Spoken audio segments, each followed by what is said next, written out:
कोटा में लोकसभा अध्यक्ष ओम बिरला की पहल पर आत्मनिर्भर भारत उत्सव प्रदर्शनी का आयोजन किया गया। इस दौरान वन भारत साड़ी वॉकथन का भी आयोजन किया गया।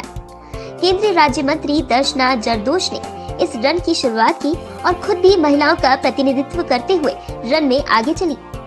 एक बारी भारत श्रेष्ठ नारी वो वॉकथन का जो आयोजन किया है, भारत को एक भारत श्रेष्ठ भारत की तरह अपनी सांस्कृतिक विरासत को आगे लेके जाते हुए हम अपनी साड़ी के साथ में हम अपनी सेहत का भी ख्याल रखेंगे। वॉक फॉर द सेल्फ, और भारत एक है और इसको दिखाने के लिए हमारी एकता और इसके साथ में हम आगे बढ़ रहे हैं। महिलाएं यहाँ रंग बिरंगी साड़ियाँ पहनकर पहुंची थी। इस दौरान महिलाओं ने डीजे के गानों पर जमकर डांस किया।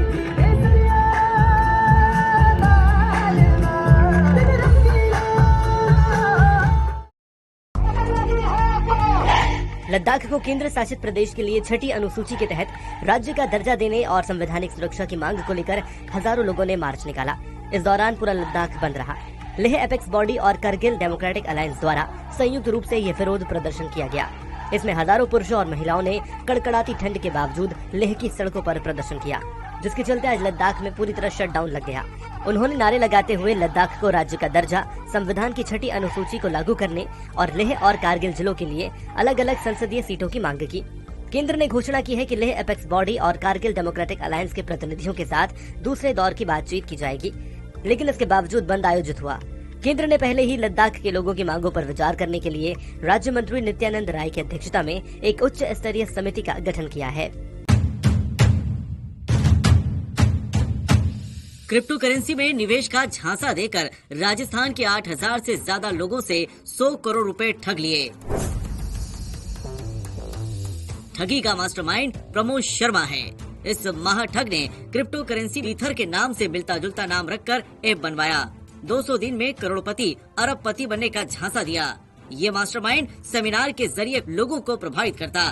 जानकारों से लिया हुआ पैसा उसको मैंने क्रिप्टो करेंसी की एक कंपनी में लगाने के लिए दिया था। कुछ दिनों में ही वो यहाँ से फरार हो गया। सारे पैसे मेरे डूब गए। सबसे बड़ी बात तो ये है कि इस शातिर ने बेरोजगारों को तो ठगा ही, मैकेनिकल इंजीनियर को भी झांसे में ले लिया।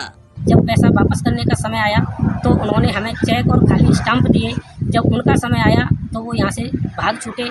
इस महाठग ने चोमू इलाके से ही लगभग 25 करोड़ रुपए से ज्यादा की ठगी कर ली, जिसमें तकरीबन 48 लाख रुपया मेरा और मेरी टीम के माध्यम से इन लोगों ने लिया है, जिसमें 17-18 लाख रुपया मेरा खुद का लिया हुआ है। झांसे में लेने के लिए उसने टीथर वर्ल्ड सिटी नाम से 6 कॉलोनियां भी काट रखी है।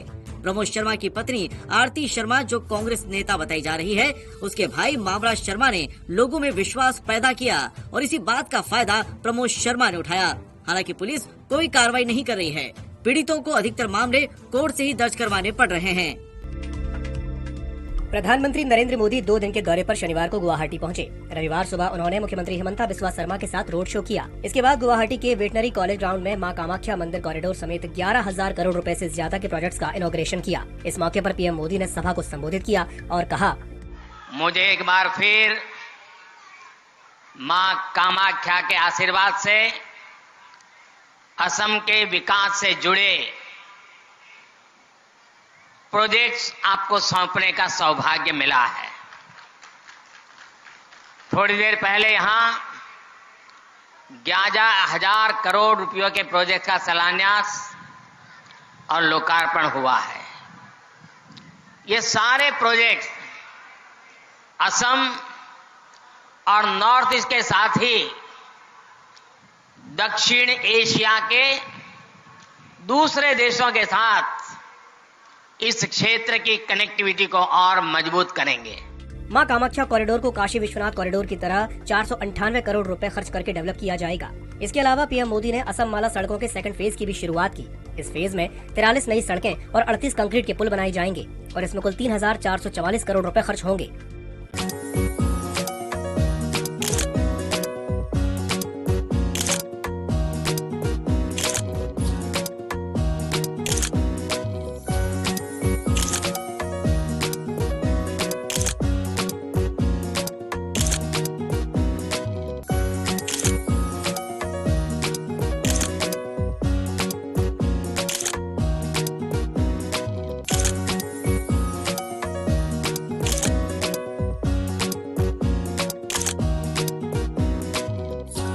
लोकसभा चुनाव की तैयारी को लेकर प्रदेश कांग्रेस के दिग्गज बाड़मेर पहुंचे थे। इस दौरान मीटिंग में पूर्व विधायक अमीन खान ने अपनी नाराजगी जाहिर की।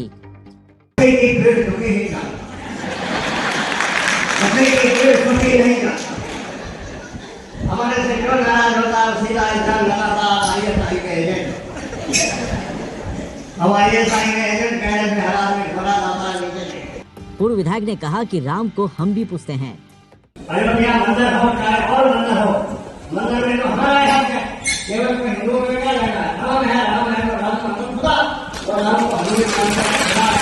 शनिवार को बाड़मेर में कांग्रेस प्रभारी सुखजिंदर सिंह रंधावा, प्रदेशाध्यक्ष गोविंद सिंह डोटासरा और नेता प्रतिपक्ष टीकाराम जूली मौजूद थे। वे यहां कार्यकर्ताओं और पदाधिकारियों से लोकसभा चुनाव की रणनीति के लिए कार्यकर्ता संवाद में आए थे।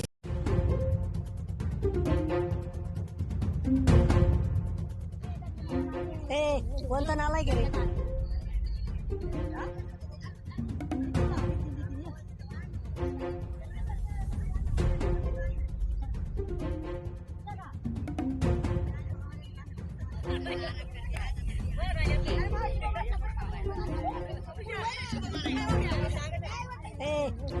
रे?